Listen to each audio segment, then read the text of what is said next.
Howdy, ladies and gentlemen. Nike rocks my socks here, being a real man like always.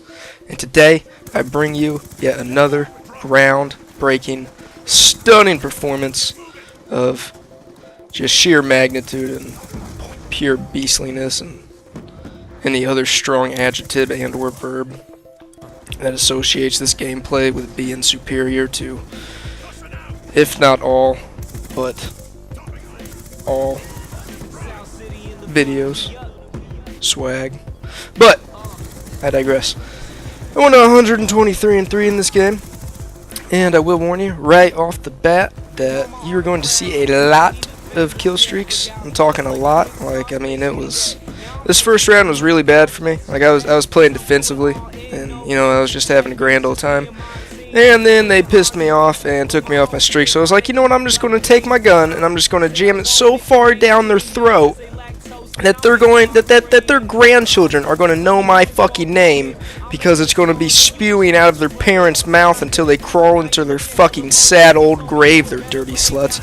I didn't see that guy right there on my way up. I was so going off that high from coming up the stairs. I was like, oh gosh, I just gotta run. I'm scared.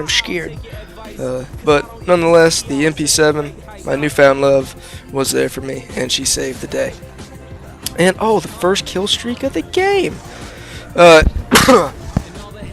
When I went to edit this out in the highlight reel, I learned that the highlight reel,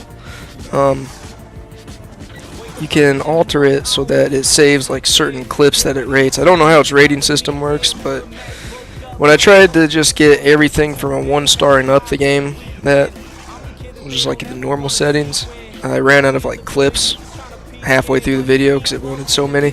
So I put it up to 3, and so that's why the gameplay is kind of iffy and jumps around a little bit.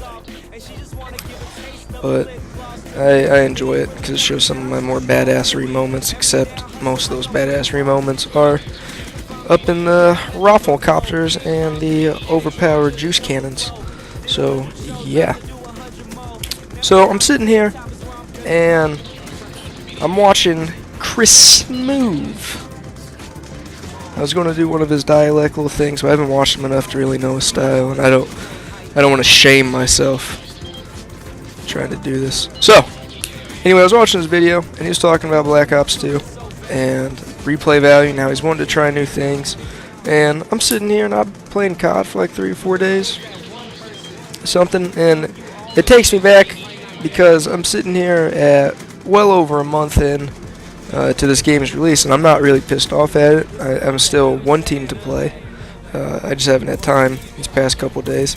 But it took me back to the excuse me. Took me back to the days of MW2 when I first got my console. But I lived back with my parents because we had no internet out there. We were in the middle of the woods, and so like I had nothing. I was lucky to have a couple bars on my phone when I was out there, so I had texting at least when I got into my older years. But gosh, that house had no internet, and so I would always get to play my MW2 online whenever I went over to my buddy's house for a weekend, and it was always a day or two I'd live with him. And so MW2 never got old to me. And then when I moved in with him in March of that year, like it came out in November and all the way to March, and I moved in with the guy, and he had internet going. That was like the first time I ever sat down and like started playing video games. And I was on that MW2 day in and day out, and all these other games that come out, I sit there and I judge them on the level that MW2 was. But what I just acknowledged today was that I'm judging them on a completely different scale. All the Call of Duty series is all about repetition and leveling up and doing that. And if you're doing that day in and day out, like I have been for Black Ops, like I have been for MW3, like I have for Black Ops 2, then it kind of loses that replay value pretty fast. And you get on to more stuff. There was stuff when I was playing MW2, even to this day, actually. It doesn't happen much, but I've seen it the last couple times I played stuff I didn't know could happen. But, when I played it religiously all the way up until October before Black Ops was released, I was still learning new stuff. I was still looking at videos. It was very much a new experience to me. And then since then, it's been a love of Call of Duty. It's been in up Call of Duty's ass 24/7. and just wanting to reclaim that MW2. But like I said, what I acknowledged today is that it's the time difference. You gotta allow some space and some time. And so these 4 days that I haven't played it, I'm thinking of Call of Duty. I'm like, oh man, I kind of want to play Call of Duty when I walk through the door, And I think there's something to be said about the quantities of which you play video games. If not, for stupid ass reasons like parents saying, to get fresh air or some bullshit. It's garbage. Make real friends. What? It's just for yourself, so that your video games maintain, a certain mystery to them, a sense of new every time you play it. It's a fine line. I don't really know where I'm going with that. It was just a thought that I had, and I was like, you know what? I gotta get that out there. So yeah, coming down towards the end of the video, and right here is the best lodestar you will ever see in your life. Look at that, 4 right off the first one.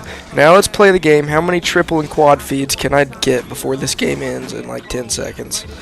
Oh, there's another. Oh, that's a beautiful quad. Oh, is that a triple? Oh, it might have been a triple. Might have been a double. Don't worry, it gets good. Oh, man, I get the final kill. But yeah, so there's the game. 123-3. Oh, looks like I was. Oh, no, there are a couple guys at the bottom with some plants, but I'm Nike Rocks my socks. You been all that. Peace.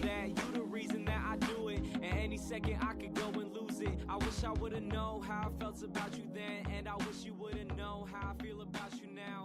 Caught up in a circle saying, here we go.